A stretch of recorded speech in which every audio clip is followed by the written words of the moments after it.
Bafowethu, ngizwa kuthiwa senivimba abantu ukuthi bengangena ey'bhedlela nina abawomakhelwane.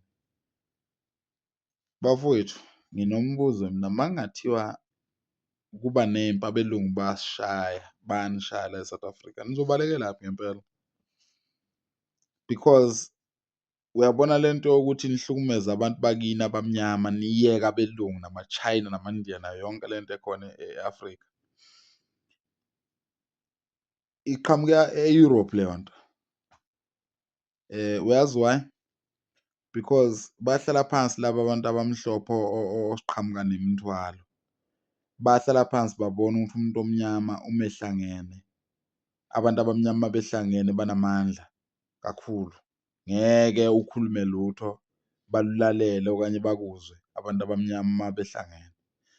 Ba-make-a sure-ke ukuthi-ke umuntu omnyama akumelanga ukuthi abe united. Okokuqala lokho, i-discipline akumelanga ibe khona kumuntu omnyama. Umuntu omnyama akumelanga azazi, umuntu omnyama kumele abe uKristu, otherwise nje khona lokhu ukuba yi-Christian kuseyikho ukuba isilevu. Ukukhonza khona lokhu kulandela uJesu nje sekuba isigqila. You understand? Ngeke nikuzwe phela namhlanje, but namhlanje ngila ekuthenini kuyekeni ukushaya abantu abamnyama abafana nani because bangabafowenu bangabakini. I-South Africa mawuthi ihlaselwa namhlanje elinye izwe lase-Europe, lizobadinga labo makhelwane okuthiwa-ke akumelanga bangene ey'bhedlela, akumelanga bagibele ngisho amatekisi, akumelanga bathole ngisho usizo oluncane. Uma umuntu efile kuthiwe siyabonga bayaphunguka. Ayikho right leyo nto, siyabantwana bomuntu, siyindlu emnyama nje sonke, sizalwa umuntu oyedwa, untu. Le nto eyenzakalayo ukuthi-ke manje sizobulalana sodwa sixoshane kuthiweni i-South Africa bafowethu yaba yi-last country yokuthi abelungu baphephele kuyo. Bethelwe induku kumazwe ase-Afrika, ngapha phezulu e-Afrika, bashawa kakhulu abelungu, babaleka beze e-South Africa, bazohlala e-South Africa. Njengamanje bayenza ngayo yonke indlela abengenza ngayo ukuze umuntu omnyama engabambani, ungamazi u-anti wakho. Yazi ibuhlungu kanjani le nto yokuthi-ke uwukhumalo, uwumasuku, kukhona umasuku eMaputo kodwa manje awumfuni. E-Europe kunendawo kuthiwa United States of America, United States of America, United States of Kingdom, United States of what. They are united. Wena e-Afrika uma ubona umuntu omnyama ubona inja, uyamdudula. Bafowethu, leyo nto leyo isazobhekfana, isazobuya kini. Uma kungathiwa nje bavulela uswazi la e-Afrika, nobalekelaphi? Nobalekelaphi? Kuphi la enizobalekela khona? Ngoba phela leli zwe li-right okwamanje ngoba babalekela la abelungu bafike balivusa. Uma kungathiwa kuyabheda, kwenzeka something, nizoyaphi? Ngoba nishaya abantu bakini, nizoyaphi? Laba abantu abahamba phambili abaniholayo abathi kukhona idudula, kukhona ini, bakhokhela imali. Iy'ngane zenu zo-affect-eka ngale nto, zothi ziyaphuma iy'ngane ziye e-Mozambique okanye eSwazini okanye Botswana, Angola, wherever la eziya khona, kuthiwe e-South Africa you treated us badly, meninye izinja. Kwamanje iyasebenza leyo nto. Uma ungakaze uvakashele amazwe omakhelwane ngokomsebenzi, ngeke uze uyizwe le nto engikhuluma ngayo.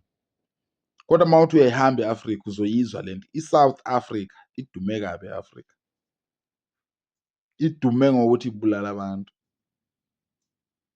bakubo.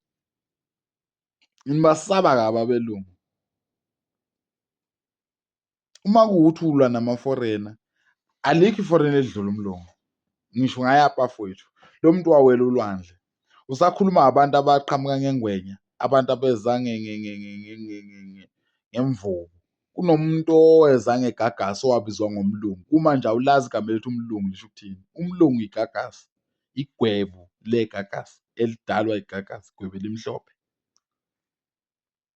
Umlungu waqhamuka emanzini kwathiwa umuntu muni lo ongathi umlungu, okusho ukuthi igwebhu. Yini ngabashayi? Ngoba bafike nedola laseMelika ne-euro. Ngishaya abakini abafike negazi lakho, ushaya abakini abafike nobuwena ozophephela kubo kusasa, uyabashaya wena.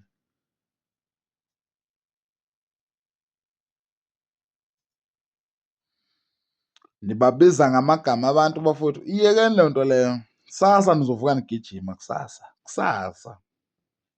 Ngiyafisa ukuthi le video lena niyibuke nize niyibukisise. Ngiyazi ukuthi kumanje niyangithuka nje, abanye benu basazovuma ngamakhanda njengentuli, besho ukuthi cha, washo uPhungalenja wathi-ke sisazovuma, sesiyavuma. Yekeni le nto eniyenzayo, yekeni bafowethu. I-government idlala ngani, i-government idlala ngani. Uyabona nje uma kuthiwa phumani noshaya abantu, umuntu nawe uwumuntu uyaphuma uyoshaya umuntu. Uma kuwukuthi ngempela abelungu bafika banitshela amagama amakhulu, bombastic words, xenophobic, undocumented, bese abelungu futhi bajike bona baqasha abantu abama-foreigners, aba-undocumented, bese futhi abelungu beza kini bezonitshela ukuthi shayani abantu aba-undocumented, nani bese niyavuma zinje.